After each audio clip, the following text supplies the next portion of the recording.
안녕하세요. 반갑습니다. 데이아반에서 진행하는 메이데이 시간으로 인사드립니다. 자, 우리 메이데이는 각 이슈별, 이슈를 한 2가지 정도씩 풀어드리는데, 이슈별로 관련 종목들도 안내를 드리고, 마지막에는 관심 종목까지도 제시를 해드리고 있습니다. 자, 관심 종목뿐만 아니라 우리 이슈들, 관련 종목들, 모든 내용들은 우리 각 멘토별 각각의 의견이기 때문에 투자에 단순히 참고만 해주시기를 거듭 당부드리고 있습니다. 자, 본 영상은 1편과 2편으로 나눠서 이슈별로 영상이 업데이트가 될 예정이니까 구독해주시고, 다음 영상도, 이전 영상도 채널에 오셔가지고 시청해주시면 감사드리겠습니다. 자, 바로 들어가 보도록 하겠습니다. 우리 김정예 멘토님 모셨습니다. 반갑습니다. 네, 반갑습니다. 멘토님 지금 몇 번째 출연이시죠? 지금 이제 3번째 출연하고 있습니다. 네, 근데 지금 배지가 하나도 없으신데. 아, 네, 맞습니다. 이 조금 배지가 없으신데 좀 뭔가 분발하셔야 됩니다. 네, 맞습니다. 열심히 하도록 하겠습니다. 네, 시청자분들께 사과 한 말씀 하시죠. 제가 더 열심히 해서 여러분들과 함께 이제 별 배지도 받고 또 이제 승승장구할 수 있는 길을 갖도록 하겠습니다. 사과 말씀이자 본인에 대한 포부인 것 같은데요. 네, 맞습니다. 네, 그래서 오늘 관심 종목 어떤 종목입니까? 오늘은 이제 바이오 이제 시장을 한번 준비했는데요. 20% 상승 가능합니까? 네, 약간 근데 도박성이 있긴 한데 네, 방금 딱 바이오 슬쩍 말씀하신 것부터가 일단 근데 시장에서 바이오가 요즘 굉장히 핫하더라고요. 네, 요즘 굉장히 핫해가지고 그래, 오늘 이제 준비해 주신 이슈들 차근차근 풀어가 보도록 하죠. 네. 첫 번째 이슈는 어떤 이슈입니까? 최근에 이제 바이오 시장에 핫한 트렌드가 딱 2가지가 있는데요. 이게 바로 비만하고 이 ADC 시장입니다. 현재 이 시장 규모가 굉장히 크고, 그리고 이 시장에 현재 자금이 정말 많이 들어오고 있다라고 볼 수가 있는데요. 그리고 이제 4월 5일부터 10일까지 이 AACR이 개최가 됩니다. 이 AACR이 미국 암 연구 학회로 불리는 이제 글로벌 최대 암 연구 전문 학회로서 이제 연 1회 열리는 행사로서 이제 전 세계 학교 그리고 연구기관, 이 빅파마를 포함한 많은 제약회사와 이 바이오텍 기업들이 참석합니다. 하긴 뭐 그런 게 있더라고요. 어느 네. 뭐 학회가 글로벌 학회 큰 게 좀 열리면 네. 여기에 따른 기대감들로 바이오 기업들이 좀 꿈틀꿈틀거리기도 하더라고요. 네, 맞습니다. 하긴 뭐 그거 말고는 임상이 통과가 되고 뭐 사실 바이오를 실적으로 보기는 좀 어려운 부분들이 있기 때문에 맞습니다. 아마 이런 학회 글로벌 학회가 오면 네. 수급이 조금 기대감들이 동반되는 모습들을 보여주는 특징이 좀 있더라고요. 네.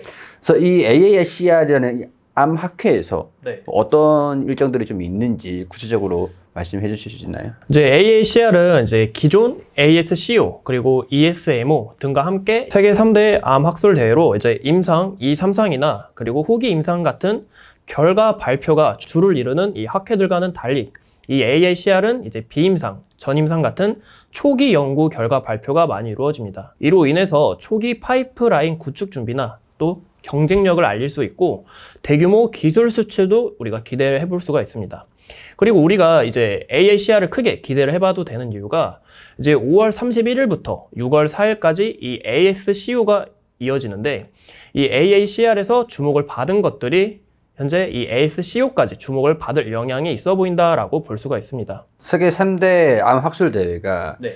AACR 그리고 뭐 아스코라고 하고 에스모라고 하죠. 이렇게 세계 3대 암 학회가 있는데 각각의 그 학술 대회에서 특징적인 게 보통적인 게 2, 3상 임상을 발표를 하는 자리라고 하면 여기가 이제 비임상 그리고 초기 임상 그런 네. 것들을 발표를 하기 때문에 어느 정도 기대감들이 한 2, 3상보다 좀 더 강하게 움직이는 모습들을 보여주는 특징이 있다라는 것들을 설명을 해주시는 거잖아요. 여기에서 지금 가장 주목을 받고 있는 게 어떤 겁니까? 이제 현재 글로벌 빅들과 함께 국내 참가 기업의 이제 초록 공개도 함께 보면 현재 이번 시장은 ADC 시장이 굉장히 크게 주목이 되고 있습니다. 이게 네. 차세대 항암제인 거잖아요. 네, 맞습니다. ADC의 특징이 어떤 것들이 좀 있을까요? 어떤 겁니까, ADC가? 이 ADC가 이제 항체 약물 접합체라고 불리는데요. 그러면 먼저 이제 항원과 이 항체를 이해를 하셔야 되는데 이 항원은 이제 몸에 침투를 하여서 암을 발생시키는 이 단백질입니다. 그러면 우리가 이 항원을 죽여야 되잖아요. 그러기 위해서 이제 몸에서 발생되는 게 바로 이 항체입니다. 즉, 이 항원은 문제점이고 이제 항체는 이 해결하기 위한 이 해결책이다라고 우리가 볼 수 있는데 이 항원을 해결하기 위해서 이 항체랑 약물을 접합하는 게 바로 이 ADC다라고 우리가 보시면 좋을 것 같습니다. 항원, 목표를 제거를 하기 위해서 네. 약물과 항체를 접합을 해서 인체에 투입하는 그런 약물인 거죠. 네, 맞습니다. 유도탄 방식으로 이제 항원으로 쭉 가는 겁니다. 네. 그럼 이해가 확실하게 됐습니다. 유도탄으로. 네, 알겠습니다. 그래 이게 표적이 되는 암을 어떻게 뭐 약물을 탁 타면 이제 약물이 쭉 타고 가가지고 이제 표적 그 항원을 표적해서 따라가는 겁니다. 그러면은 손가락에 있다. 그러면은 네. 암이 손가락에 있어. 네. 그럼 여기 주사를 맞으면 이게 이렇게 쭉 손가락으로 어떻게 유도가 돼서 들어요? 보니까 주사를 맞으면 이제 항체 있잖아요. 표적을 해서 쭉 가는 거잖아요. 근데 이제 그게 한계가 있어가지고 이제 약물을 우리가 주입을 해서 그 약물이 몸을 이제 퍼지잖아요. 그럼 이제 타고 가는 겁니다. 그 항원을까지. 항체의 먹이가 암인 거잖아. 그럼 먹이 발견했어. 그러면은 다른 물질도 다 신호를 보내서 전기 신호를 보내서 집중적으로 다 그쪽으로 모이는 네. 그런 논리 아닐까? 네, 맞습니다. 주사를 맞으면 이제 몸으로 다 퍼지는 게 아니라 이제 그 항원을 이제 먹어야 되니까 그 먹이를 해서 유도탄 방식으로 쭉 가는 겁니다. 알겠습니다. 그러면은 일단은 뭐 유도가 되니까 그만큼 효율적이다라는 얘기잖아요. 네, 맞습니다. 자, 그러면 이 차세대 항암제, 네. 이게 시장성이 트렌드고 진보된 기술이다 보니까 어느 정도 시장 규모가 또 클 것 같은데요. 네, 맞습니다.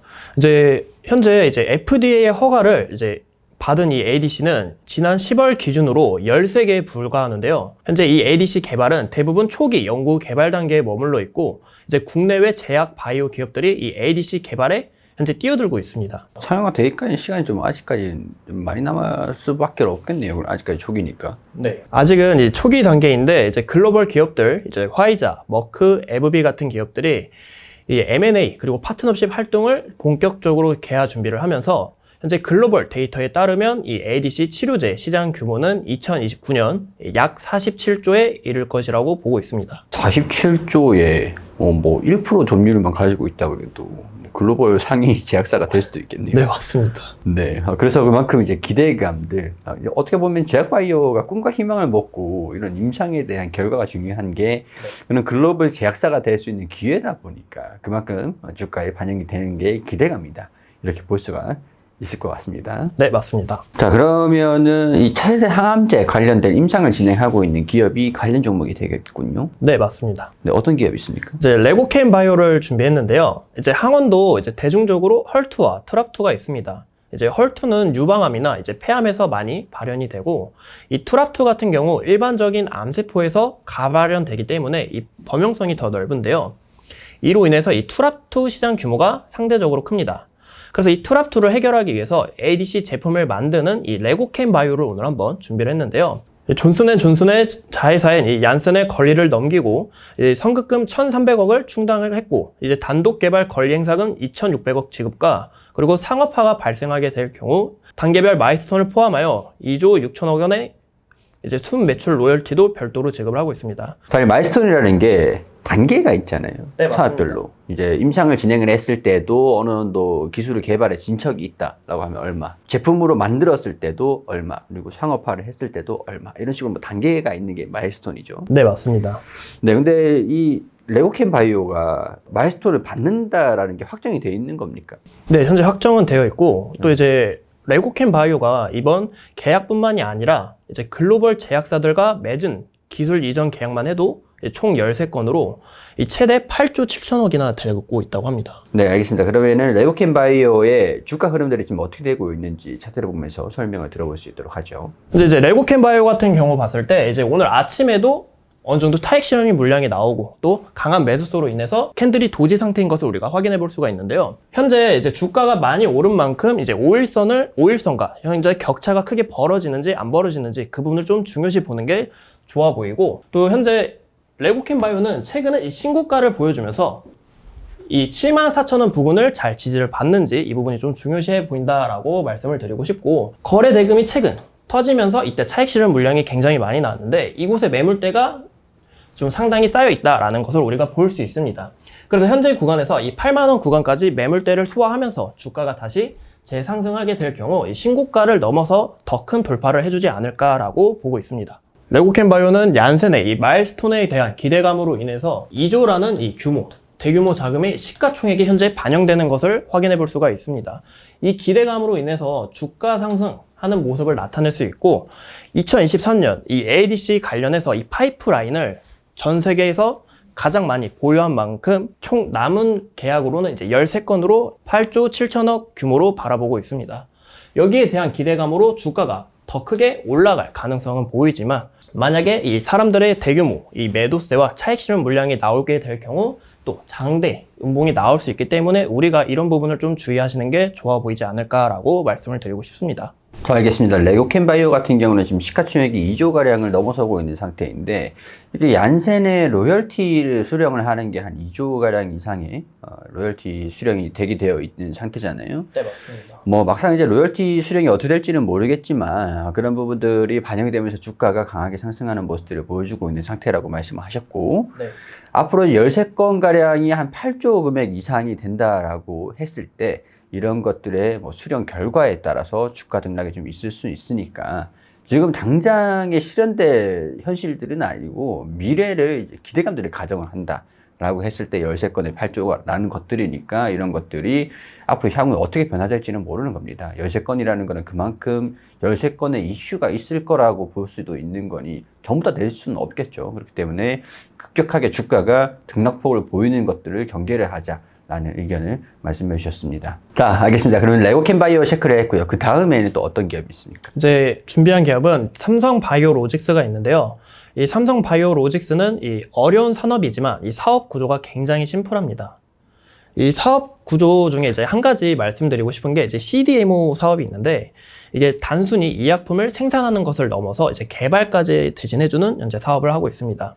이 글로벌 CDMO 점유율이 업계 4위이며 또 이 CMO만 따졌을 때 이제 글로벌 1위로 굉장한 이런 두각을 보여주고 있는데요. 2023년에 이제 최대 실적 약 3조 5천억 기록을 하면서 이제 GSK, 일라이릴리 그리고 모더나 같은 이 빅파마의 첫 수주 계약을 따내는 성과를 보여줬습니다. 현재 이 글로벌 상위 빅파마의 20개 기업 중 14개 기업을 고객사로 확보를 했고 이 CDMO 관련해서 2026년까지 약 310조까지 커질 전망으로 내다보고 있는데 이런 부분에 있어서 이 삼성바이오로직스의 성장이 굉장히 기대가 된다라고 보고 있습니다. 네, 알겠습니다. 우리 삼성바이오로직스 같은 경우에는 공장 증설도 통하면서 캐파 증설도 계속 꾸준하게 이루어지고 있는 상태고 네. 매출의 헛수에 반영되고 있는 상태인 기업이기도 하고 네. 삼성전자가 반도체 쪽으로 글로벌 탑 기업이라고 하면은 삼성바이오로직스는 바이오 쪽으로 삼성전자 같은 글로벌 탑 기업을 목표로 하고 있는 기업이다.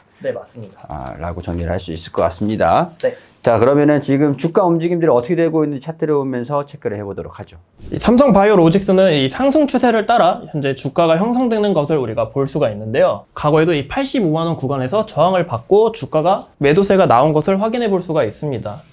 현재 구간에서 이 구간의 매물을 소화해주는 과정이 중요해 보인다라고 볼 수가 있고 현재 구간에서 이제 저항을 받으면 추세 지지선 하단에서 이제 다시 한 번 더 지지를 받아줄 가능성이 있어 보이지 않을까. 우리가 이 구간을 좀 중요시 보면 이때 이제 차익 실현이 나오면서 이제 저항을 받은 모습을 우리가 확인해 볼 수가 있습니다.